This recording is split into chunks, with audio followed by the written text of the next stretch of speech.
High বন্ধুরা, moons কুকিংয়ে সবাইকে অনেক অনেক স্বাগত জানিয়ে আমি চলেছি নতুন একটি রেসিপি নিয়ে। আমি আজকে বানাবো ডিমের পোচকারি। মাছ মাংস যেদিন না থাকবে সেদিন কিন্তু তোমরা এইভাবে ডিমের পোচকারি বানিয়ে খেতে পারো। এটা খেতে খুবই টেস্টি হয়। এটা তোমরা ভাত দিয়েও খেতে পারো বা রুটি দিয়েও খেতে পারো বা চাইলে লুচি দিয়ে কিন্তু খেতে পারো। ডিমের পোচকারি বানাতে আমি এখানে 6 পিস ডিম নিয়েছি, একটু আলু পটল কেটে নিয়েছি, আর নিয়েছি আদা রসুন বাটা, পেঁয়াজ বাটা, তারপর ধনে গুঁড়ো, জিরে গুঁড়ো, একটু গরম মশলা, একটু নুন, হলুদ, সরষের তেল, একটু মিষ্টি, একটু লাল লঙ্কার গুঁড়ো নিয়েছি, আর একটু নিয়েছি কারু পাতা। তো দেখতেই পাচ্ছ এখানে 6 পিস ডিম নিয়েছি, দেখতেই পাচ্ছ আলু পটল সবই কেটে নিয়েছি। তো মশলাগুলো সব বলে দিলাম কী কী লাগছে।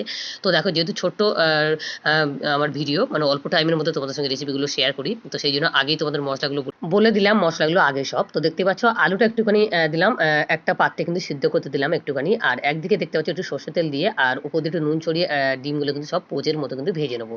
দেখতে পাচ্ছ এইভাবে ওপর দিয়ে শুধু একটুখানি করে নুন দিয়েই ভাজবো, অন্য কিছু কিন্তু ডিমে আমি দেবো না। তো দেখতেই পাচ্ছ এইভাবে 6 পিস ডিম আমি ভেজে নেবো। তোমরা সবাই জানো রেসিপিগুলো আমি একাই বানাই, তো সেই জন্য দেখো সব ডিমগুলো ভেজে নিয়ে আবার তোমাদেরকে দেখাই। ডিমের পোচকারি এটা কিন্তু খেতে খুবই টেস্টি হয়। তোমরা বাড়িতে একবার ট্রাই করো, আর কেমন হলো অবশ্যই কমেন্ট করো কিন্তু। তো দেখো এবার আমি কড়ার মধ্যে তেল দিয়ে দেবো, আবারও তেল দিয়ে দেবো, দিয়ে কিন্তু একটু গরম হলে কিন্তু পটলগুলো কিন্তু আমি ভেজে নেবো লাল লাল করে। একটু নুন হলুদ আর একটু লঙ্কা গুঁড়ো দেবো, দিয়ে কিন্তু একটু নরম নরম করে পটলটা কিন্তু লাল লাল করে ভেজে নেবো। একদম অল্প টাইমের মধ্যে তোমাদের সঙ্গে সব রেসিপিগুলো শেয়ার করি। আমার চ্যানেলে কিন্তু অনেক অনেক অনেক কম টাইমের মধ্যে রেসিপিগুলো দেওয়া আছে, তোমরা চাইলে কিন্তু দেখে নিতে পারো। তো দেখো এখানে একটু দই নিয়েছি, টক দই নিয়েছি, একটু তোমাদের বলা হয়নি তাই দেখিয়ে দিলাম। দেখো 50 মতো টক দই নিয়েছি, এটা নুন দিয়ে আমি ভালো করে ফেটিয়ে নেবো। তো দেখো এবার ওই তেলের মধ্যে দেখতে পাচ্ছি অনেকটাই তেল রয়েছে, পটল ভাজার তেল। তো এর মধ্যে দিলাম তেজপাতা, একটু দেখতে পাচ্ছি একটু দিলাম সাদা জিরে। তো তারপর দিচ্ছি আদা রসুন বাটা, দেখতে পাচ্ছ আদা রসুন বাটাটা ভালো করে লাল লাল করে একটু ভেজে নিচ্ছি, নিয়ে তারপর দিচ্ছি পেঁয়াজ বাটা। পেঁয়াজ বাটা দেওয়ার কারণে কিন্তু তরকারিটা একটু গাঢ় গাঢ় টাইপের হবে। তো তোমরা চেষ্টা করো পেঁয়াজটা বেটে দেওয়ার।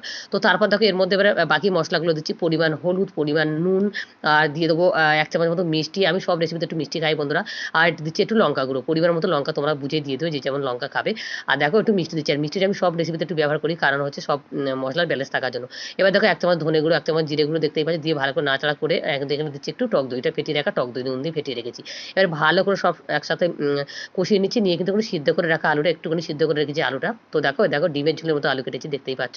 তো দিয়ে ভালো করে কিন্তু এভাবে কষিয়ে নেবো 1 মিনিট মতো, দেখতে পাচ্ছ। কষিয়ে নেবে, এবার ভেজে রাখা যে পটলটা ভেজে রেখেছি ওটা দেবো। তার আগে একটু কারি পাতা দিচ্ছি, দেখো আমাদের বাড়িতেই কারু পাতা গাছ রয়েছে বন্ধুরা। তো দেখো কারু পাতাটা 1 মুঠো কারু পাতা মোটামুটি দিয়ে দিলাম একটু করে, দেখতেই পাচ্ছ। তোমাদের বাড়িতে যদি থাকে অবশ্যই কারু পাতাটা তোমরা দিয়ে দেবে, না থাকলে তোমরা স্কিপ করতে পারো। তো দেখো এখানে দিচ্ছি একটু ভেজে রাখা পটলটা। তো পটলটা দিয়ে ভালো করে এভাবে কষিয়ে নিচ্ছি, নিয়ে কিন্তু একটু জল দেবো, একদম মাখা মাখা করবো, বেশি ঝোল বানাবো না বন্ধু, একদম মাখা মাখা বানাবো। তো দেখো এখানে দিয়ে দিচ্ছি, দেখতে পাচ্ছ একটু জল দিয়ে ভালো করে 1 মিনিট মতো ফুটিয়ে নেবো। তার আগে দেখো এখানে একটু দিয়ে দিচ্ছি লাল লঙ্কার গুঁড়ো, এটা একটু কালার হওয়ার জন্য, তোমরা চাইলে স্কিপ করতে পারো। তো দেখো আমার কাছে ছিল তাই এখানে 1/2 চামচ মতো লাল লঙ্কার গুঁড়ো দিলাম, মানে কাশ্মীরি লঙ্কার গুঁড়ো। এবার আমি এখানে অ্যাড করছি, দেখো একটু ফুটে উঠেছে, তারপর দিয়ে দিচ্ছি এখানে ডিমের পোচগুলো। দেখো 6 পিস ডিমে আমি বানাচ্ছি, তোমরা চাইলে তোমরা যে কটা ডিম দিয়ে বানাতে পারো সেই কটা ডিম দিয়ে কিন্তু বানাতে পারো। তো দেখো আমরা যেহেতু 6 জন তাই 6 পিস ডিম দিয়ে কিন্তু বানিয়েছি এখানে ডিমের পোচকারি। তো দেখতে পাচ্ছ এটা হয়ে গেছে। আর গরম মশলা দেওয়ার টাইমে কিন্তু মানে ভিডিওটা চালু করান, তার জন্য সরি বন্ধুরা, আমাকে ক্ষমা করে দিও। তোমরা গরম মশলা দেওয়ার টাইমে কিন্তু তোমাদের মানে ভিডিওটা চালু করা হয়নি।